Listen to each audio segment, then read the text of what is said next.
secondes parce que yaa ngi ko doon wax tout à l'heure par rapport ak commissaire lu mu doon wax sur cette histoire de mondialisation mais après ça en 30 secondes rek revenir également sur le procès je pense que ñu ngi ko doon wax tout à l'heure ñu ngi dem ci beneen étape mooy étape boo xamante ne peut-être yenn parties yi interjeté nañ appel est-ce que ça veut dire quoi concrètement que li ñu doon xaar daan yi ñu doon xaar amuñu ko moom moo tax ñu interjeté lii di appel. Bon, déjà pour s'expliquer sur différence entre ordre mondial et mondialisation dadul benn ordre mondial ay comité de puissance yu daje la bëgg toujours tënk Afrique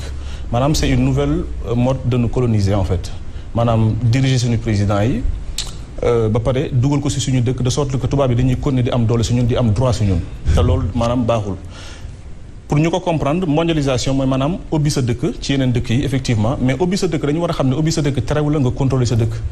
lan moo tax tubaab bi jógee Europe ñëw Afrique ñu koy wooy expat alors que su africain bi demee Europe ñu koy wooy immigré loolu ban yoon la nekk tubaab bi su ñëw Sénégal soxlawul visa ñun suñuy dem seen dëkk dañuy soxla visa loolu du yoon c'est-à-dire ñoo war a am benn fulla boo xam dañu war a mën a gérer suñu dëkk ba pare am wal ko ci loo xam day indi économie ñu koy wooy épargne nationale épargne nationale tubaab bi dañu koy dund seen dëkk immigré yi fay seen dëkk yëpp dañuy générer ce qu'on appelle une épargne nationale dañuy fay titre de séjour dañuy fay taxe dañuy fay impôt donc loolu dafa jot mu am Sénégal ñu def ko Sénégal pour que suñu doomi réew yi am chance u liggéey ñàkkul ci dëkk bi dafa fekk ne maanaam doomu réew mi dañoo jiitul ci liggéey bi ay doomu étranger ñoo si jiitu te loolu xëj na neexul ci yenn nopp yi mais dëgg la maintenant nag pour revenir ci question bi ci justice sénégalaise Sénégal amul justice Sénégal du dëkk justice te loolu du fautu Macky Sall maanaam système bi la système bi mooy dañoo tënk ci ñaari idéologie yoo xam ne benn baaxu ci muy libéralisme ak socialisme libéralisme Sénégal du dëkk justice amul justice c'est trop fort comme mot quand même. mais amul justice Sénégal parce qu'il y a des magistrats intègres yu nekk ci dëkk bi des magistrats tey bu nit ñi di tëdd di nelaw c'est parce que am na yoon bu nekk ci dëkk bi. non dafa la ma expliqué su ñu di tëdd si nelaw loolu maanaam c'est les jàmbaar maanaam c'est les hommes de sécurité du pays bokkul ak justice Sénégal. corps magistrat ak corps armée c'est totalement différent il faut faire la différence de ça. Absolument. Maintenant dama lay expliquer benn affaire. mais sur quoi on se base pour dire que Sénégal amul justice. Sénégal amul justice parce que maanaam mënoo fekk juge boo xam ne en plein procès nga koy changer loolu du justice Sénégal amul fenn ci dëkk. c'est le juge qui a désisté. non waxuma ci bii. waxuma ci cas bi ban cas moo jiitu loolu. procureur Alioune Ndao ngay wax. non bëri na si. il dépend du ministère. di changer ay assesseurs en plein procès di leen muter dans des pour des maanaam mutations punitives loolu ban justice la am c'est-à-dire xam nga fii ñun ñu fi toog ñëpp yàlla xam nañ ne Sénégal justice bi dañu ko manipuler. nañ ko wax te dee rek jarul ñi koy laam-laamee di nice et tout journaliste bu lay poser question xam na la réponse déjà. fu ma doon jëm mooy que Sénégal idéologie ko tënk moo bon socialisme moo ñu yor pendant 40 ans gëmloo ñu ne maanaam làkk français kese mooy doxal dëkk bi mooy tax nga tekki mooy tax ñu respecté la ku ko làkkul tekki woo dara ñu jóge si appauvrir dëkk bi tënk ko si ñàkk ba nga xam ne dañoo obligé chaque fois su dëkk bi tàngee ñu jënd ay meew jënd ay ceeb jënd ay diwlin séddale ko askan bi woo RTS loolooy socialisme libéralisme moo waral ku nekk def lu la neex waxee nu mu la neexee jaayee nu mu la neexee moo tax xaru tabaski di jar par exemple bu war a jar 30 000 jar 100 000 wala 110 000 wala x te loolu du yoon dëkk dafa am lu ñuy wax maanaam PC exemple juste si xaru tabaski bi rek lan moo tax xaru tabaski war a mën a jar 100 000 ba 1 million ba 2 millions lu tax ci dëkk boo xam ne ñëpp a pauvre alors que dëkk yu tekki yëpp dañuy peese xar dañuy peese yàpp peese mi ngi ci alxuraan mi ngi ci bible lu tax mënuñ ko appliquer ñun Sénégal te ñu wata ñun dëkku diina lañ donc loolu yëpp moo njëkk maanaam faagaagal suñu justice su dëkk nga jóge ci am président boo xam ne dafa am tous les pouvoirs day tënk législatif assemblée nationale day tënk maanaam juge yi day tënk conseil constitutionnel day tënk ñëpp soxla lenn maanaam les courtisans maanaam mooy ministre bu koy maral directeur bu koy maral ñuy toog ci télé bi di mar pour après am lu ñu def seen poche loolu nag le mouvement national sénégalais di xeex dañoo bëgg éliminer le système bi nekk Sénégal moo bon président bu fi ñëw fekk fi système bi bëgg ko gouverner day gën a bon Macky Sall c'est pas sa personne ñun amuñu combat contre Macky Sall ni contre Wade ni contre kenn on a un combat contre le système bi nekk Sénégal moo bon système bi moo waral léegi da ngay xool débat bi ay paa ñooy toog ak ay jeunes ñooy toog di werante te génération yi du benn loolu lépp système bi la te dañ ko war a dégager loolu kese la soo am beneen question ma jël. le débat public warul poser problème mag ak xale toog aussi. non j'ai pas dit ça non j'ai pas dit ça je dis que il y a certains courtisans qui courent les plateaux di bokk ak nit jotaay di défendre système bi pour seen propre intérêt c'est ce que je dis et je l'assume mais accusé wu ma kenn dafa nekk un constat su la neexee nga xool tous les vendredis dans tous les plateaux tu le vois constat kese la te loolu yëpp maanaam ci système bi la bokk moo tax ma yokk ko ci. alors pour continuer ci procès bi au moment où am na ñaar muy le parquet ak l'intéressé lui-même. qui s'est réjoui d'abord du verdict et puis mu dem interjeté waat appel ci li nga xam ne moom la annoncé ci conférence de presse am sans que peut-être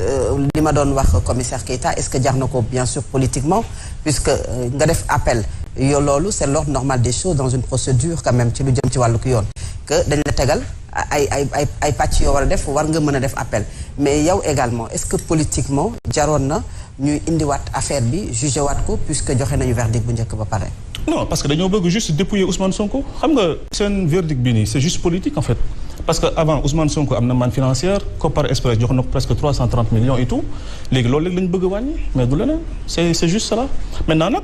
ku bañ ne politique la loolu peut-être yow la rek mais disons qu'on est devant un procès politique c'est-à-dire homme politique moo demee noo xam ne chaque fois qu'il a un procès devant lui c'est politique voilà côté judiciaire bi am na ci wàll mais la plupart du temps politique la te ku xam ne Ousmane Sonko lu ñu koy teg nii yëpp maanaam pour éliminer ko la loolu kese la du leneen bu fekkoon nekkul candidat instant bi lii yëpp du am ci Sénégal mais parce que dafa bëgg nekk candidat et il a le droit d'être candidat te dafa war a nekk candidat donc voilà Tahirou quand même un leader politique def ay accusations teg ko ci ndoddu keneen koo xamante ne également il est politique. il n'a pas fait d'accusation dafa répéter lu ministre yi wax Mame Mbaye Niang moo toog ci plateau mi ne que moom moo demandé rapport da ngeen di génne aussi fi archive yi parce que mënuñu toog di werante te dëgg bi nekk fi vidéo yi nekk fi Mame Mbaye Niang moo toog ne que moom moo demandé rapport Amadou Ba moo toog ne Mame Mbaye Niang da ko woo ne ko dama bëgg maanaam ñu audité ma pas de révélation des accusations. non mais c'est ça c'est dans la même tournure loolu kese la dama lay wax benn affaire dama la jox deux commis d'état ñoo xam ne ñoom ñoo toog ñu ne rapport am na Mame Mbaye Niang comment le fait que étant ministre toog ne man maa wax ne rapport am na Mame Mbaye Niang moo ko wax ou pas on est d'accord Mame Mbaye Niang moo ne rapport am na Amadou Ba moo toog nee na Mame Mbaye Niang moo ko wane ko dama bëgg ñu auditer ma que rapport am na mais léegi lan ak lan la ñu bëgg teg Ousmane Sonko mais du dara donc ça veut dire que procès bi c'est politique juge yi suñu xooloon vidéo Mame Mbaye Niang xool vidéo Amadou Ba nañ xam ne lii jarul egg procès dañu waxante dëgg rek te yàlla tax. te yow mënoo woon contribuer pour apaiser situation bi leeral mbir yi indi vidéo yi. politique man posture politique la am je suis un homme politique je dirige un mouvement nationaliste donc ça veut dire que dama nekk dans la logique d'opposition nekkuma fii di défendre la personne d'Ousmane Sonko damay défendre la logique politique xam nga logique politique bi mooy qu'on a une justice manipulée on a un candidat qu'on veut abattre et je suis contre ça et je me positionne pour ça. Est-ce que le commissaire partage cette position? Je m'installer dans le débat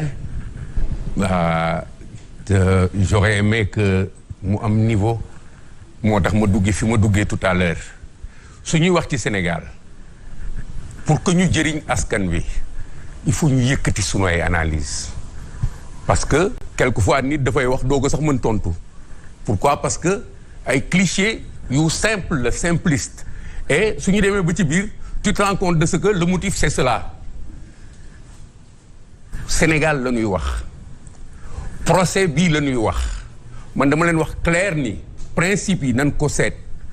principe justice principe institution su nit mënee wax ni fii réew mi système bi baaxul ainsi de suite mais vous n'aurez pas invité des gens parce que ça c'est un débat qu'on trouve partout système bi lii lépp baaxul lële moi je crois que il faut qu'on en vienne à dire les choses telles qu'elles sont réellement moi je ne suis pas de cet avis-là ku mën a déglu laa sëñ bi da nga may may ba ma àggale ku mën a déglu laa soo ma dégloo ba ma àggale di nga comprendre vous avez dit des choses qui sont excessives pour le respect que je vous dois je vous réponds pas par rapport à ça je n'ai fait que intervenir quand vous avez parlé quand vous m'avez dit d'attendre j'ai attendu j'ai dit une chose qui est claire véritablement il faut élever le niveau du débat parce que si on veut parler de ce Sénégal-là et de choses comme cela on parle des valeurs des choses kenn mënu fi taxaw fii invoque fii des problèmes de système et autres parce qu'on te demande d'apprécier d'un procès le procès et tu en amènes à dire que ce procès existe que parce que quelqu'un on ne veut pas qu'il soit candidat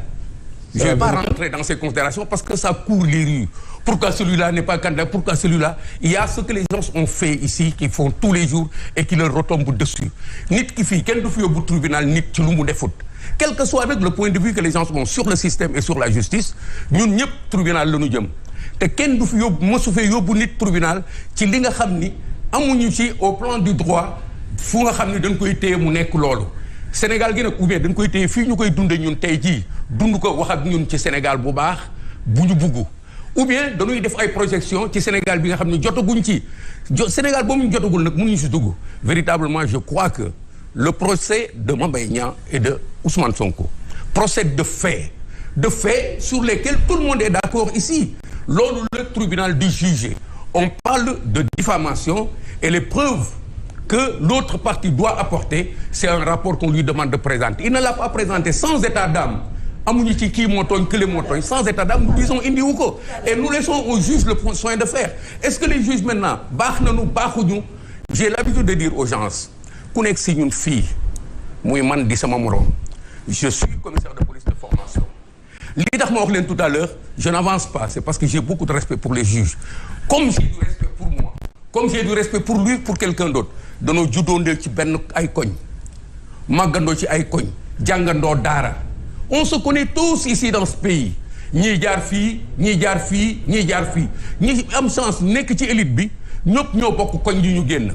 mais en fonction de nos besoins li nga xam ne mooy suñu soxla ci espace bi fu ñu bugg féete ak li ñu bugg rafetal parce que moo ñu arrangé on jette des anathèmes sur les gens on qualifie les magistrats de ils sont pas bons on qualifie les politiciens de mauvais on qualifie tout de mauvais mais ce qui se passe ici amuñu beneen Sénégal je vous assure ce procès-là en dehors du comportement singulier de certaines personnes qui n'auront pas fait leur travail te ñu gis ko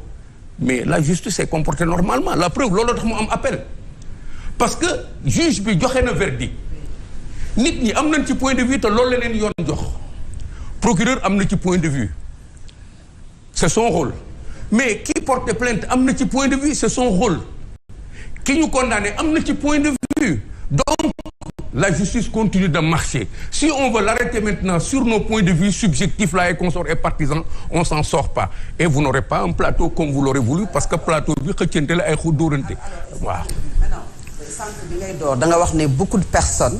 et vous avez insisté sur le mot beaucoup dañ doon xaar à une punition peut-être plus à une peine plus sévère loolu nga wax sànq est-ce que du moom également da nga ne ñu bari dañu doon xaar xëy na peine bu gën a diis moom également est-ce que du li mu wax ne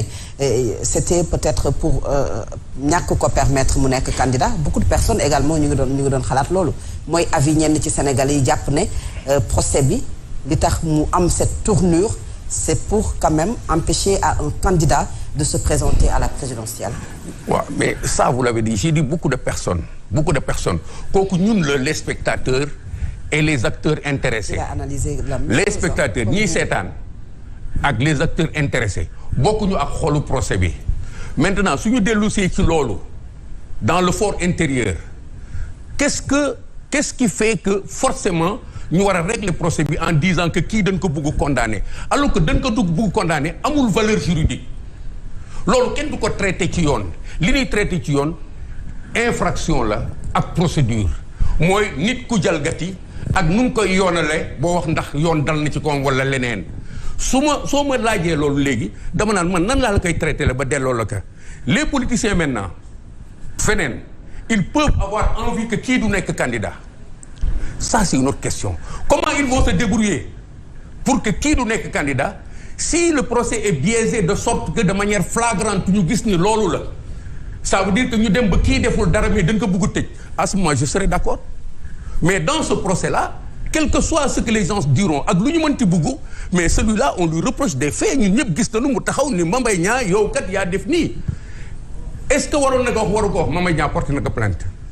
mais c'est là qu'on doit le régler maintenant je suis énormément d'accord avec vous sur le fait que ki ka contre ci politique candidature am arrangé que mën na am ci xolam mu bañ mu nekk candidat mais kooku c'est une autre paire de manches nous n'allons pas régler ça ici sinon dañuy werante rek mais soyons d'accord sur le fait que procès bi droit lañ fay wax ci infraction ak ci procédure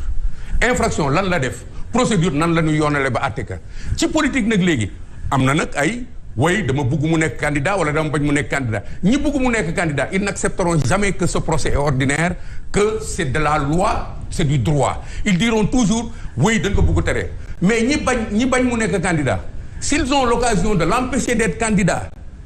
mais j'espère qu'ils vont pas hésiter à le faire mais li ma leen dul permettre mooy ñu fexe ba yoon nekkatul yoon la loi doit rester la loi